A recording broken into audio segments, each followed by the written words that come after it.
I'm going to use the scud hook, the curved one.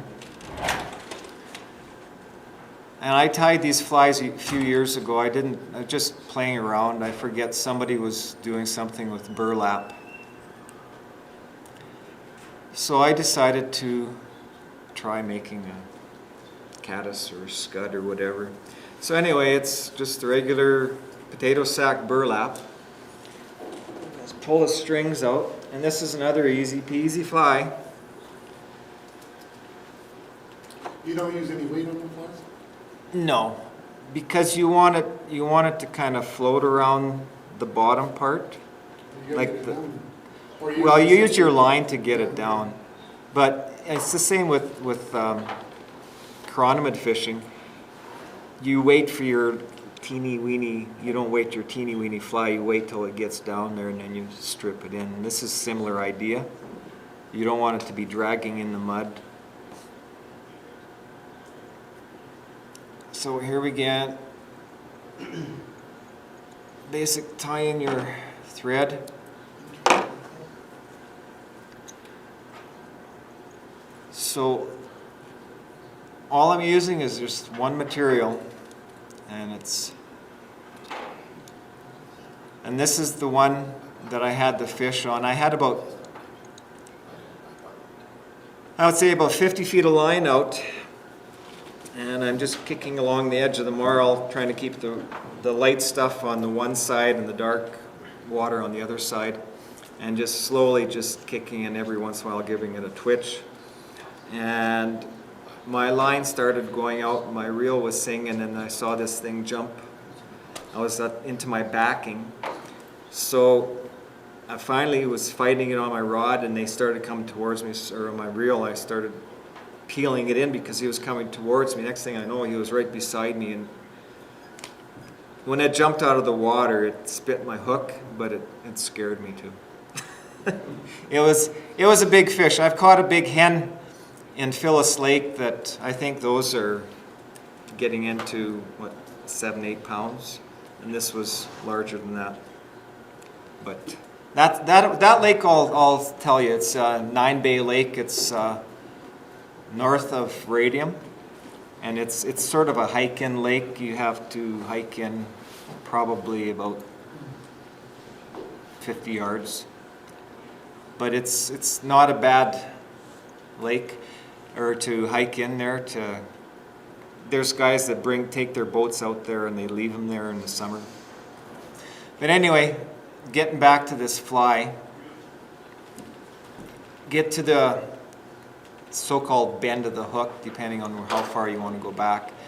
And I found with burlap that you can't hold on close and turn it, because what happens is it starts to fray. And it's probably better to have a rotating vise. Mine is kind of rotating, but I don't have the thread holder. So I basically do it the old-fashioned way of twisting it around. So I found that, especially using this material, you want to build it up a little bit. So you're going to do 2, maybe 3 wraps, but I've tried a couple different ways of starting in the front and then working back. And so, like I said, depending on how thick you want to make it, you try and keep your wraps close together. This one's going to be a little bit heavier because I'm going to put 3 wraps on.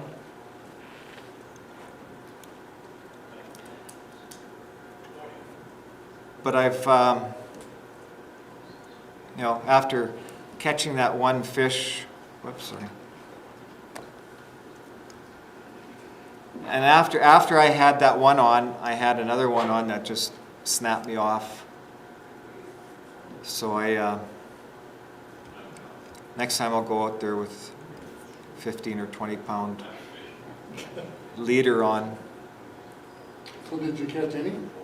Oh yeah, I caught them, but they were more in the 2 or 3 pound like 20 inches, 18, 20 inches. So basically now just tie it off.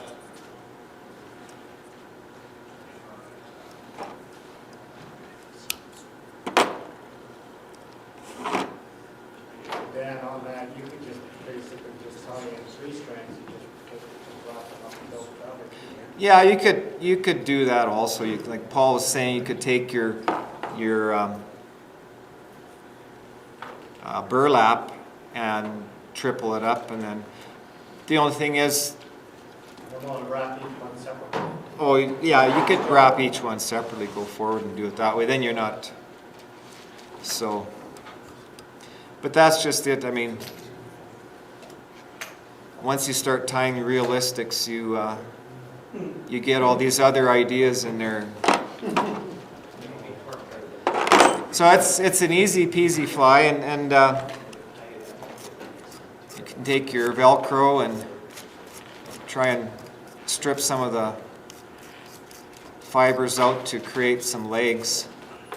But there again, it's a little bit darker than the other one, and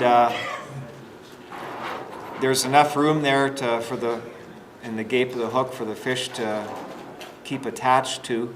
I think I had just a regular size 10 on there, and it maybe just didn't get a good enough hold in that one, but the second one just broke me off. So you have another. Is this meant to be a scud as well? I'm sorry? Is this meant to be a scud as well? Yeah, this is a scud also.